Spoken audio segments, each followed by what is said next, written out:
Oke, bismillahirrahmanirrahim. Assalamualaikum warahmatullahi wabarakatuh. Langsung saja kita bahas ya pembelajaran PKN kita. Gimana teman-teman, penasaran kan kira-kira PKN-nya benar berapa dan salah berapa?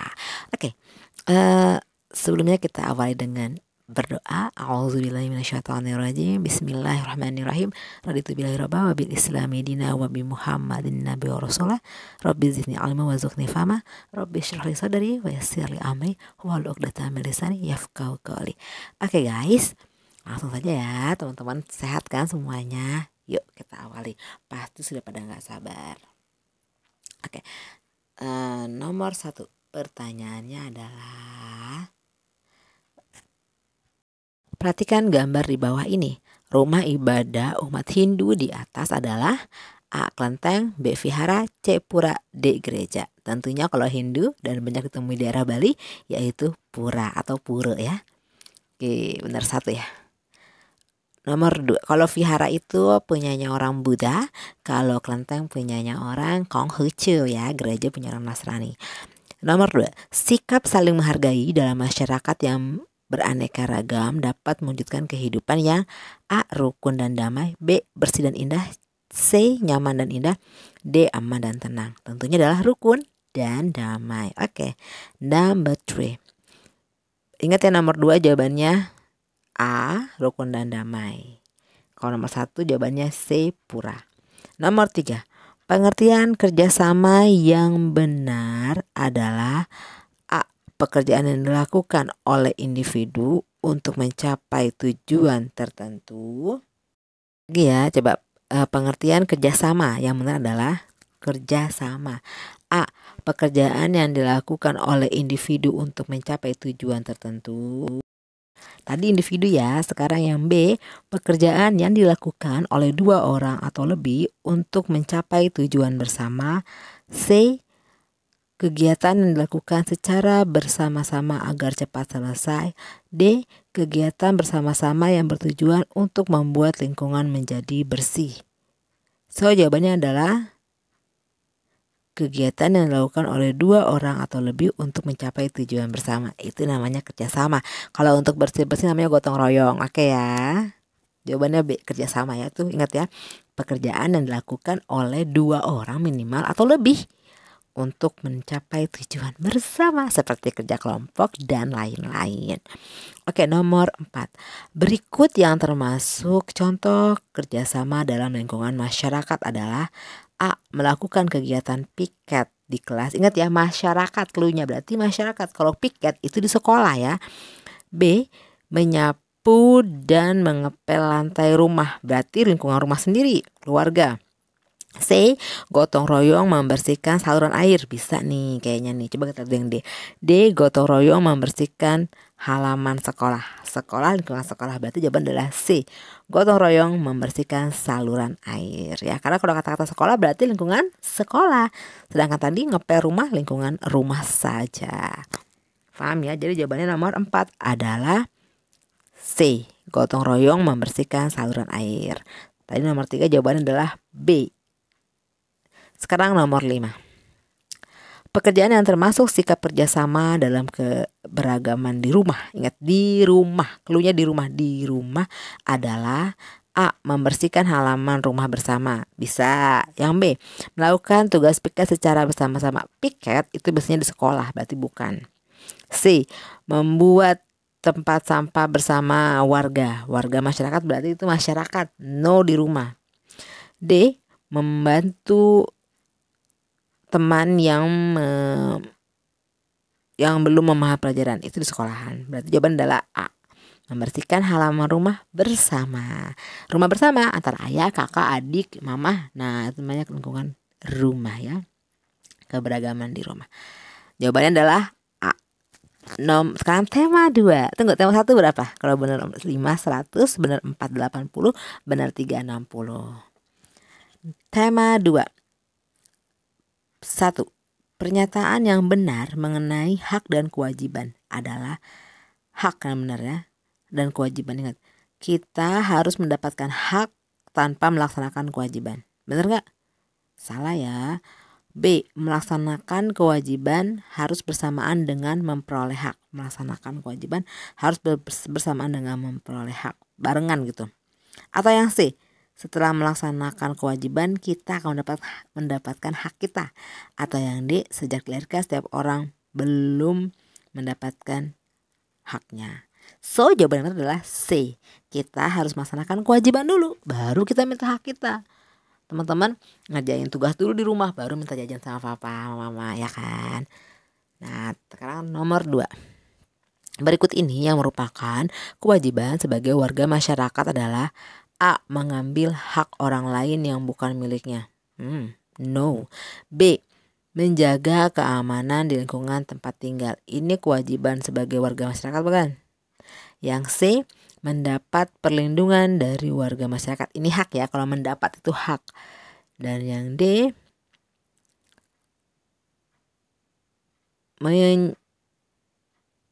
Menyanggalkan pendapat. Atau yang D. Menyampaikan pendapat dalam pengambilan keputusan. So jawabannya adalah nomor 2. Ingat ya, merupakan kewajiban sebagai warga negara, yaitu berarti menjaga keamanan di lingkungan tempat tinggal. Oke ya. Setuju ya? Nomor 2 B. Nomor 3.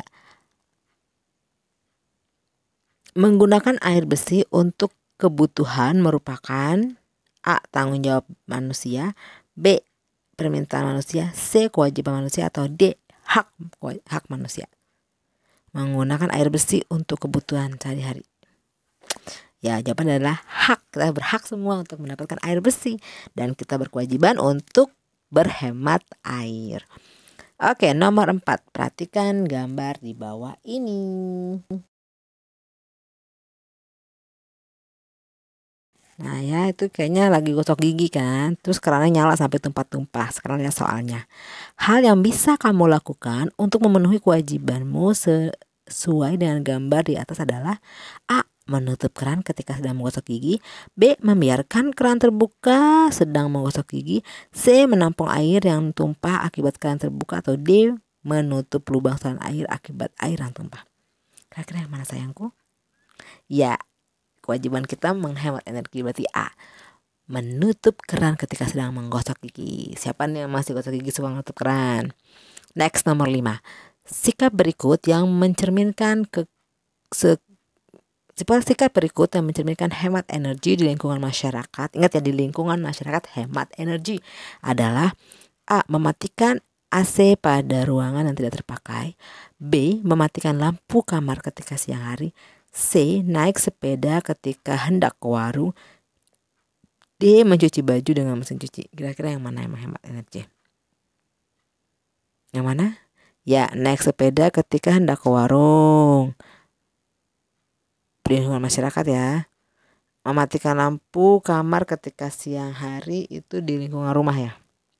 Maksudnya ini naik sepeda ketika hendak ke warung daripada naik motor gitu loh. Daripada naik motor, mobil, mendingan naik sepeda aja. Oke ya. Kalau mematikan AC itu lingkungan rumah, keluarga. Kita langsung ya, matikan tadi kalau keluarga tadi yang di rumah, rata-rata rumah, kamar. Nah sedangkan kalau yang keluar tadi kayak ke warung, daripada naik motor mendingan naik sepeda. Lagi musim lagi sekarang. Next, tema 3. Tadi nilai ya, seperti biasa, betul 500, betul 480, betul 3, dan seterusnya adalah 60. Tema 3. Salah satu contoh kewajiban kita terhadap tumbuhan adalah A. Memanfaatkan 2 daun pisang sebagai bungkus makanan. Itu contoh kewajiban bukan? B.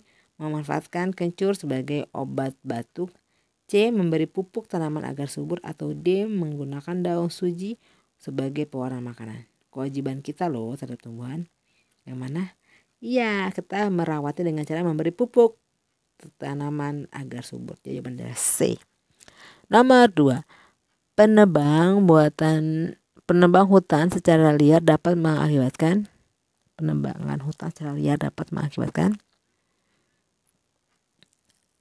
apa yuk? A. Terjadinya banjir dan longsor, B. Sumber daya alam melimpah, C. Makhluk hidup dapat hidup tentram. Atau D. Tumbuhan hidup subur. Penebangan liar loh, berarti apa adalah A. Terjadinya banjir dan longsor. Yeay, pasti gampang banget nih. Sekarang yang ketiga, memanfaatkan pohon jati sebagai bahan mebel adalah contoh dari A. Hak, B. Pelanggaran, C. Kewajiban, atau D. Aktivitas. Kalau kebun jatinya punya dia, semuanya punya dia, jadi apa jawabannya?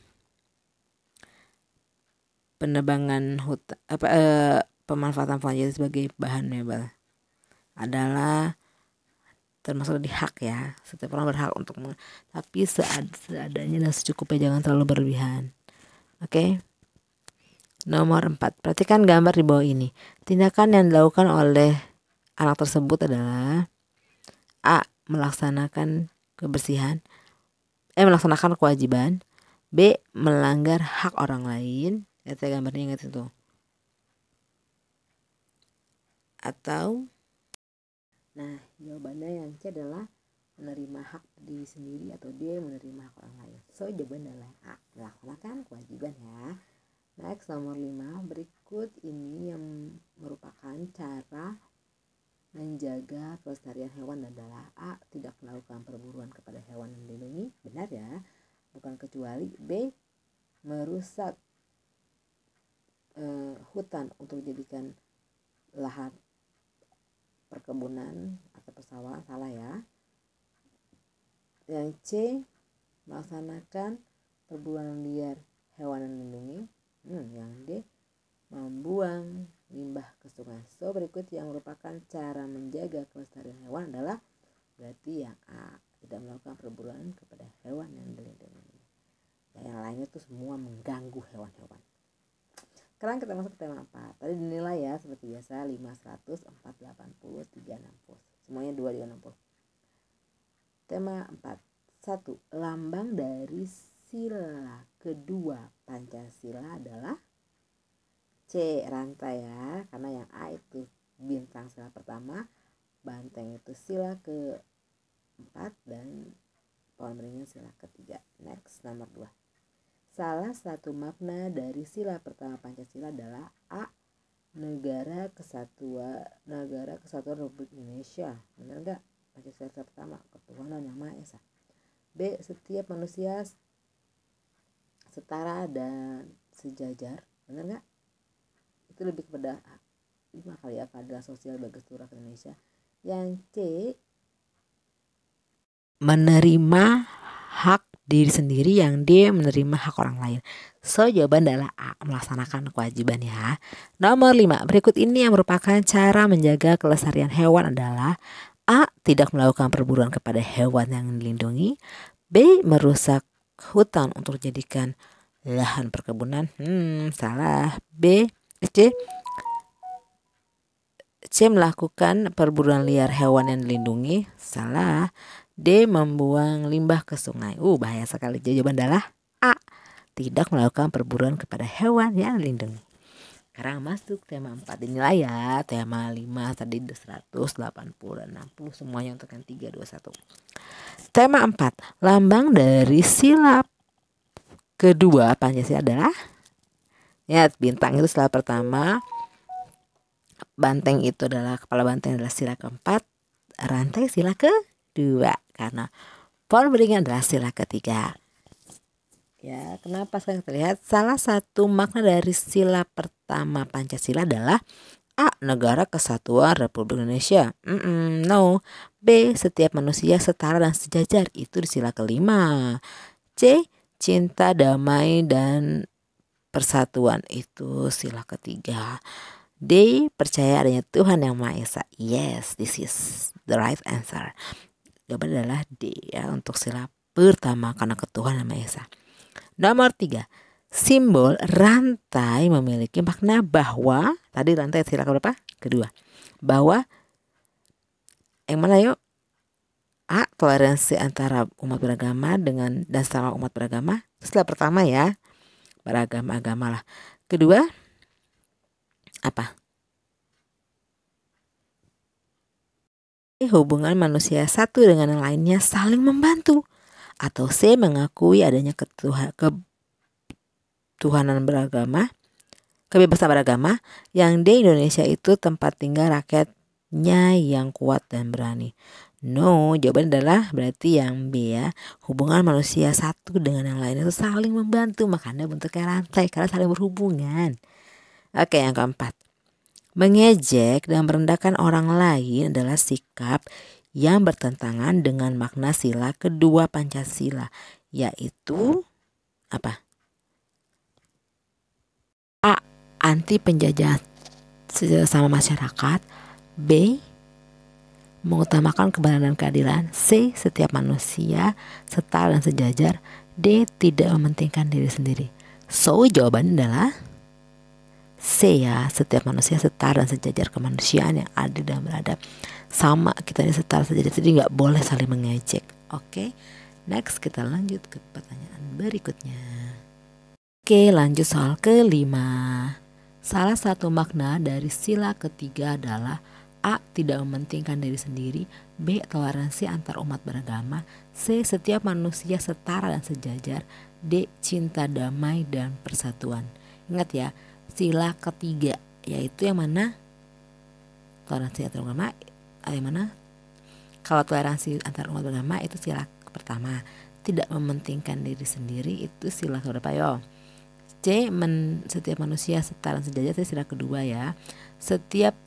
Cinta damai dan persatuan. Coba yang mana kira-kira sila ketiga? Persatuan Indonesia. Saya yang mana? Cinta damai dan persatuan. Oke ya, jawabannya adalah D.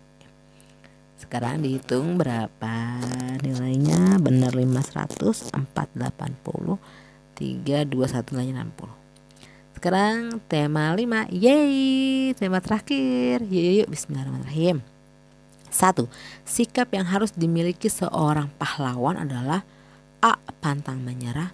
B. Keras kepala. C. Mau menang sendiri. D. Mudah putus asa. Yang manakah? Yang A. Pantang menyerah. Yeay. Nomor 2. Sila keempat disimbolkan dengan kepala banteng, yang artinya rakyat Indonesia terbiasa berkumpul untuk A. Membicarakan orang. Wow, itu gibah. B. Makan bersama. C. Bermusyawarah. D. Ada kekuatan. Yang mana? Yang C. Bermusyawarah ya. Kita berkumpul untuk musyawarah. Iya, udah benar 2 ya. Yang ketiga, berikut ini sikap yang mencerminkan penerapan dari sila keempat Pancasila adalah A. Usman selalu tepat waktu dalam beribadah. Pancasila sila keempat ya. B. Khalid dan Firdaus berdiskusi untuk menentukan tujuan wisata. C. Pak Adi selalu hadir ketika ada kerja bakti di lingkungan. Atau D. Bu Siti selalu memberikan sumbangan untuk anak yatim. Kita bahas. Usman sholat tepat waktu, itu berarti adalah sila pertama. Khalid dan Firdaus berdiskusi untuk menentukan tujuan wisata. Benar gak tuh ya? Bisa di sila keempat. Sekarang yang C. Pak Adi selalu hadir ketika ada kerja bakti. Kerja bakti sila ketiga. Dan D. Bu Siti selalu memberikan sumbangan. Sumbangan sila kedua ya. Jadi jawabannya adalah B ya. Firdaus berdiskusi untuk menentukan tujuan wisata. Berdiskusi itu berarti bermusyawarah. Oke, jawabannya nomor 3 adalah B. Nomor 4, berikut ini yang menunjukkan sikap mau bekerja keras, yaitu, ingat ya, sikap mau bekerja keras yaitu A. Bermain dengan siapa saja.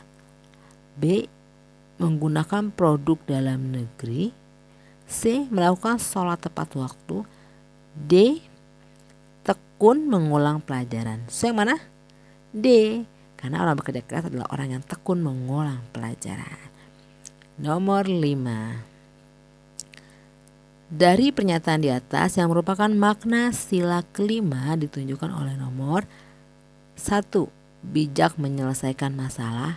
2. Adil bukan harus sama. C. Cinta permusyawaratan. D. Mengakui kedaulatan bangsa. Ingat ya, adil bukan harus sama. Maksudnya gini, yang kakak-kakak kelas 6, kakak kelas 5, kelas 4 mau nggak jajannya sama adik-adik TK? Harusnya banyakan yang mana? Yang TK pulang jam 10, yang kelas 4 pulang jam 2.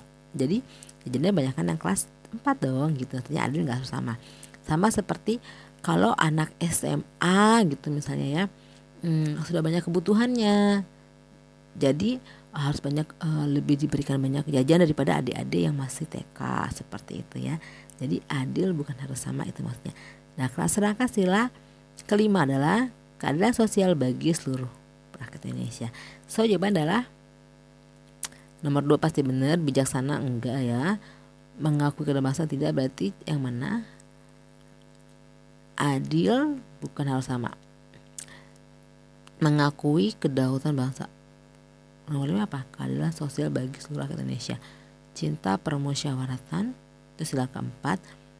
Berarti jawabannya adalah, jadi yang mana? Ya, adil bukan harus sama dan mengakui kedaulatan bangsa. Berarti jawaban adalah 2 dan 4 di yang C.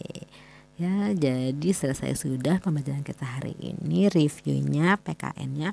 Teman-teman sudah siap untuk menghadapi bulan Desember, yaitu EHB ya. Evaluasi hasil belajarnya, semangat terus. Sekian dari Miss Maya. Sama-sama kita membaca hamdalah, alhamdulillahirobbilalamin, dan beristighfar, astagfirullah, subhanakallahumma wa bihamdika, asyhadu an la ilaha illa anta, astaghfiruka wa atubu ilaik. Jangan lupa besok adalah formatif tema 5. Oke? Kalau nggak Kamis, Jumat ya, tergantung kelasnya masing-masing. Oke, jaga kesehatan. Sampai jumpa, insya Allah kita berdoa Januari sudah bertemu kembali secara offline. Amin ya rabbal alamin ya. Mohon doanya agar kita dimudahkan sama Allah untuk menyelesaikan pandemi ini. Oke, sekian dari Miss Maya, sayang-sayangku. Wassalamualaikum warahmatullahi wabarakatuh. Cantik dan gantengnya Miss Maya.